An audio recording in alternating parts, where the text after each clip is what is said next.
अंतिम तीर्थेश वर्धमान स्वामी के शासन में हम सभी विराजते और उनकी यह पावन पीयूष देशना हम सभी के लिए परम उपकारी। अनादिकाल से हमारी आत्मा में जो जन्म, जरा और मृत्यु रूपी रोग लगे, उन रोगों का उपशमन करने वाली कोई परम औषधि है तो वह एकमात्र यह जिनवाणी। भव्यात्मा व्यक्ति का अपना व्यवहार उस व्यक्ति के जीवन का दर्पण हुआ करता। कौन किसके साथ कैसा बर्ताव करता है, उस पर उसके जीवन की उन्नति, उस पर उसके जीवन की अधोगति निर्धारित हुआ करती। पर जीव आज तक उस व्यवहार को नहीं समझ पाया जो कि दूसरों के साथ उसे करना था। स्वयं के साथ तो वह व्यवहार की निश्चय की बात तो बहुत दूर की बात है, पर जो दूसरों को देखते हुए आज तक उनको उनकी कमियां खोजता रहा, जिनके साथ 24 घंटा वह समय बिताता रहा, ऐसे घर परिवार के लोगों के साथ भी कैसा बर्ताव करना है और कैसा व्यवहार करना है, उसका बोध अभी किसी जीव के पास नहीं रहा। और शायद यही कारण है कि वह जीवन में आज तक अपने उन अच्छाई और सच्चाइयों को प्राप्त नहीं कर पाए। इतने कीमती ये दोनों पहलू थे जो जीव के प्रत्येक स्थान में आवश्यक थे, क्योंकि उसे जीना तो सभी लोगों के साथ है और सबके साथ जब उसे रहना है, जीना है, तो सबके साथ कैसा बर्ताव करना, कैसा व्यवहार करना, ये भी बहुत अच्छे से सीखने की आवश्यकता। पर जीव उन अपनी भाव और भावनाओं को ना बदलने के कारण अपने जीवन में जो अच्छा करना चाहता था, जैसे उसे सुख शांति की चाह थी, उस सुख शांति की चाह को वह प्राप्त नहीं कर पाया। जब आज तक इन जीवों ने, इन सभी व्यक्तियों ने जो कार्य किया, परिपूर्ण रूप से मात्र और मात्र दूसरे के साथ छल कपट करते हुए मात्र दिखावे का और ढोंग का ही काम किया। उस सच्चाई और अच्छाई को प्राप्त करने के लिए जो हम इस मेरी भावना को समझ रहे थे, उस मेरी भावना को मात्र समझने से नहीं, अपितु वास्तव में जीवन में उतारने से काम बनने वाला। एक एक शब्द और एक एक रहस्य ऐसे अद्भुत यहाँ कवि ने लिखे हैं जो कि वास्तव में प्रत्येक मनुष्य और प्रत्येक इंसान के लिए जीवन में उतारने के लिए कार्यकारी निमित्त हो सकता। कल परसों लगातार हम इस मेरी भावना के उन छंदों को पढ़ रहे थे, जिन छंदों को पढ़ते पढ़ते समय बीत गया, पर उसके रहस्य को हम आज तक समझ नहीं पाए। बने जहां तक, याद है ना मां? बने जहां तक इस जीवन में औरों का उपकार करूं। इस जीवन में औरों का उपकार कैसे करूं, ये वास्तव में इस संसार में बहुत विरले और बहुत कम जीव सोचते हैं। और जो दूसरों के उपकार के लिए, दूसरों की अच्छाई के लिए जीवन अपना खर्च करते हैं, वास्तव में वे ही तीर्थंकर जैसे महान परम पूज्य बनते हैं। भले ही तीर्थंकर भगवंतों ने, हमारे आचार्यों ने किसी एक एक जीवों के पास पहुंचकर कोई किसी एक एक के उपकार नहीं किए, पर जब जब उनकी दृष्टि परार्थ और स्वार्थ इन दोनों को प्राप्त करने की थी, उन्होंने स्वयं के स्वार्थ समय से भी, स्वयं के समय से भी समय निकालकर समाज पर, देश पर और वर्तमान के काल पर भी बहुत बड़ा उपकार किया। जब तक इस दुर्लभता का बोध नहीं होगा, तब तक अद्वैत जी जीवन में कभी भी किसी के प्रति अच्छा व्यवहार, अच्छी सोच हो नहीं सकती। वह परोपकारी जीव ही दूसरे के प्रति अच्छा व्यवहार करना जानता है, और अच्छा व्यवहार, सच्चा व्यवहार जिसके पास होता है, वो ही दूसरों के प्रति परोपकार करता है, उपकार करता है। माँ, आप भी उपकार करते हैं ना? घर में भोजन बनाते हैं, दूसरों को भोजन कराते हैं, ये सब कुछ कहने की बातें हैं। वास्तविकता में वह उपकार नहीं है, वह अपने स्वार्थ की पुष्टि है।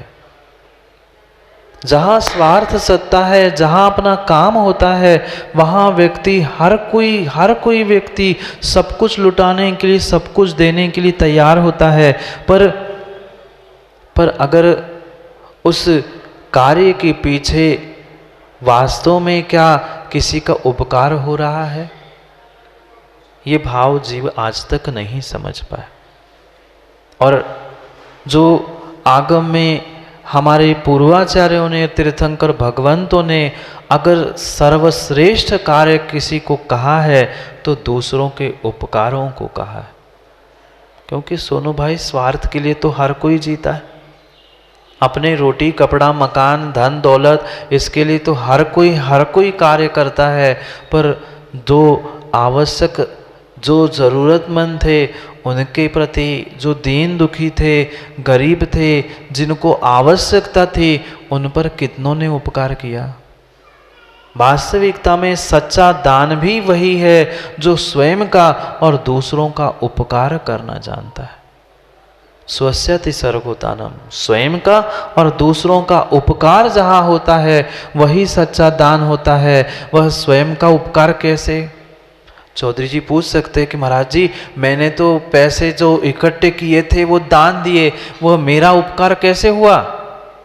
आपकी लोभ कषाय कम हुई, और जिसको जरूरत थी उसके लिए वह आवश्यकता की पूर्ति हो गई। दोनों का युगपत उपकार हो गया। अद्भुत अद्भुत कला हमारे आचार्यों ने जीवन जीने की बताई है कि बाहर के प्रत्येक कार्य तो आज तक हम करते आए, पर उन कार्यों में हमारा विवेक नहीं था कि हमें उस कार्य को किस प्रकार से करना था और किस प्रकार से नहीं करना था। और जब तक ये विवेक हमारे भीतर नहीं आएगा, तब तक ये मनुष्य पर्याय में जीते रहना एकमात्र बोझ का ढोना है। उस जीवन को हम आज तक बोध को प्राप्त नहीं कर पाए, जिस कारण से वो रोज नहीं हो पाए। रोज रोज वही व्यक्ति, वही इंसान, वही दोस्त, वही यार, वही मित्र, वही परिवार, सब कुछ वही होने पर भी ये जीव नहीं समझ पा रहा है कि हमें उन जीवों के साथ कैसा बर्ताव करना चाहिए था। करते हैं ना माँ, सबके साथ एक सा बर्ताव नहीं करते। जितने जितने जीव बैठे, अपने आप से पूछ लो, क्या घर के भी सभी सदस्यों के प्रति एक सा बर्ताव होता है? नहीं होता। घर में दो चार बच्चे हो, एक ही माँ बाप से जन्मे हुए, पर फिर भी क्या चारों बच्चों के प्रति एक सा बर्ताव? नहीं होता। एक सी संतान थी, बिल्कुल एक सी, एक ही माँ, एक ही पिता थे, पर उन सगे चारों भाइयों के प्रति माता पिता का एक सा बर्ताव नहीं होता। क्यों नहीं होता? कोई आपकी स्वार्थ की पुष्टि करता है, आपकी सेवा करता है, आपको पैसे कमा के देता है, जो आपके प्रति करता है, आपके लिए करता है, उसके लिए आप अधिक करते हो। और जिसको कोई अकल नहीं है, जो आपके लिए कुछ सहयोग नहीं करता, उसके लिए कोई कुछ करना भी नहीं चाहता। क्या चार भाई कहीं अलग अलग दिशाओं से आए थे? नहीं आए थे। एक ही मां के गर्भ से जन्मे थे, पर फिर भी पर फिर भी उन चारों भाइयों के प्रति, सभी संतानों के प्रति माता पिता का भी व्यवहार सही नहीं था। जब हम लोक व्यवहार नहीं जानते, किसके साथ कैसे बर्ताव करना है नहीं जानते हैं, फिर कहाँ के व्यवहार नए और कहाँ की निश्चय नए की बातें करें। क्योंकि बातें तो ग्रंथों की जीवों ने इतनी बड़ी बड़ी रट के रखी है, मात्र जैन दर्शन के ही नहीं, बाहर के भी सब ग्रंथ रट के रखे हैं, पर उसका जीवन में क्या उपयोग है वो आज तक नहीं समझ पाए। घर में जो इंसान बैठा है, जो समाज में, देश में, राष्ट्र में जो इंसान है, उन इंसानों के साथ इंसानियत की द्वारा या इंसानियत को लेकर आज तक व्यवहार नहीं कर पा रहे हैं। किस बात के इंसान हैं स्वयं को ही पता नहीं। थोड़ी सी भीतर से इंसानियत लाते हुए हमें प्रत्येक जीवों के प्रति कुछ ना कुछ भावों को प्राप्त करना होगा। और जब तक हम अच्छी भाव और अच्छी भावनाओं के साथ जीवन में अपने उन उत्कृष्ट कार्य को नहीं कर पा रहे हैं, अपनी भाव और भावनाओं को ही नहीं सुधार पा रहे हैं, तो कभी भी जीवन में कुछ भी हो नहीं सकता। एक एक शब्द बहुत बड़े बड़े सिद्धांतों को लेकर है, उसे बहुत अनिवार्यता से समझने की आवश्यकता।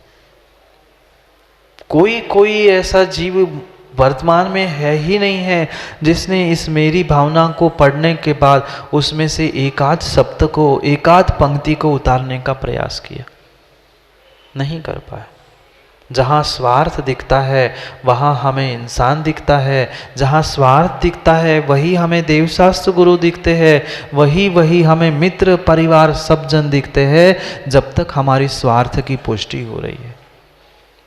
जिस दिन घर में बैठे बैठे तुम सोनू ये कह दो अब मैं दुकान नहीं चलाने वाला हूँ, मैं तो फ्री में खाने वाला हूँ, 2 दिन 4 दिन 8 दिन खिलाने वाले मिल जाएंगे, 10वें दिन कहेंगे ज़्यादा नाटक नहीं करो, एक तो दुकान में कमाने लग जाओ नहीं तो निकल जाओ घर से। ऐसी स्थिति है घर की, परिवार की, समाज, देश, राष्ट्र, सभी इंसानों की यही स्थिति है।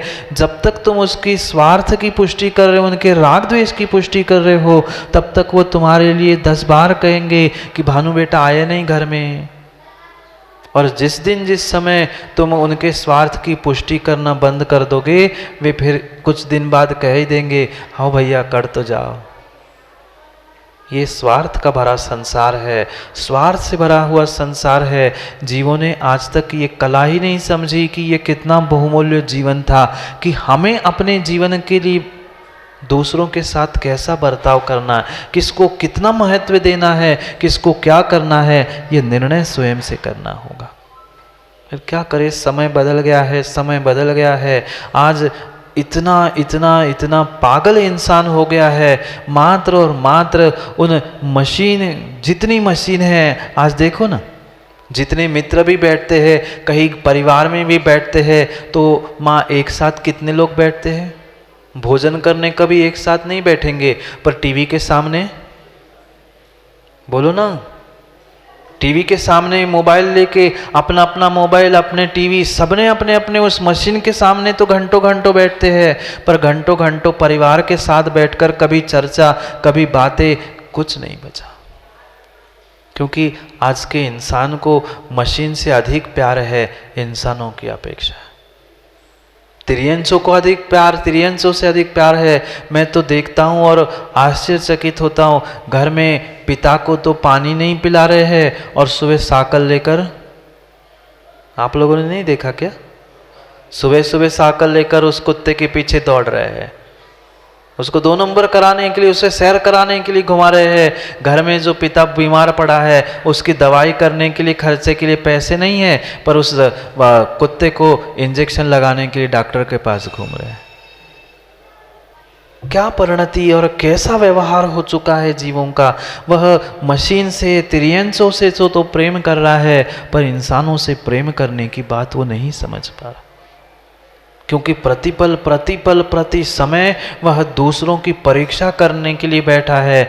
उनके साथ प्रेम से, मैत्री से, वात्सल्य से कार्य करने का पुरुषार्थ जीवों ने किया ही नहीं। कुछ भी किया, प्रत्येक समय में वह दूसरों की परीक्षा, मैं ऐसा हूं तो सामने वाला कैसा है, उसने ऐसा क्यों कहा, क्या किया। भाई दूसरे को समझने से, दूसरे की परीक्षा करने से जीवन में प्रेम वात्सल्य प्रकट होने वाला नहीं है, नहीं है होने वाला। समय बदल गया है, समय बदल गया है। आज का इंसान, श्रीपाल भाई, श्रीपाल बने थे ना, आज का इंसान मशीन से प्रेम करता है और इंसानों का उपयोग करता है। कठोर शब्द लग सकते हैं, पर परम सत्य मोदी जी यही है।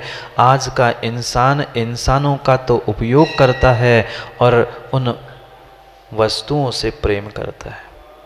दुकान में बिकता होगा ना, बहुत सारों के दुकान में बिकता होगा वो ग्लास यूजेन, आप नहीं जानते माताओं, प्लास्टिक का ग्लास आता है, पानी पियो और क्या कहते हैं, यूजेन। बस इंसानों के साथ प्रत्येक इंसान की यही परिणति हुई है, यूज एंड थ्रो। जब तक उपयोग है तब तक प्रयोग करो, और जैसा ही उपयोग हमारा स्वार्थ सद गया, हमने जैसे उस ग्लास को फेंक दिया, बिल्कुल इंसानों को भी उसी प्रकार से निकलकर फेंक देते हैं। यूज एंड थ्रो मात्र उस मशीन, सामग्री, पुद्गल वस्तुओं तक सीमित था। इंसानों के लिए यूज एंड थ्रो नहीं था, उनके साथ तो प्रेम से, मैत्री से, वात्सल्य से बर्ताव करना था। कहाँ गया धर्मात्मापना, कहाँ गया इंसानियत, कहाँ गई। जीव भूल रहा है, कहने के लिए तो वो धर्मात्मा बन चुका है, पर वास्तविकता में वो धर्मात्मा नहीं है, अपने आप को धर्म का मात्र ठेकेदार बना के रखा है। सत्य को समझो, सत्य कुछ भिन्न है, धर्म कुछ भिन्न है, धर्मात्मा का परिणाम, धर्मात्मा के परिणाम कुछ भिन्न है। अगर धोती दुपट्टा सोले के वस्त्र पहनकर भी अगर दूसरे धर्मात्मा को देखकर अच्छा नहीं लग रहा है, उसके प्रति वात्सल्य प्रकट नहीं हो रहा है, तो विश्वास मानना अभी आपके पास धर्मात्मापना नहीं है।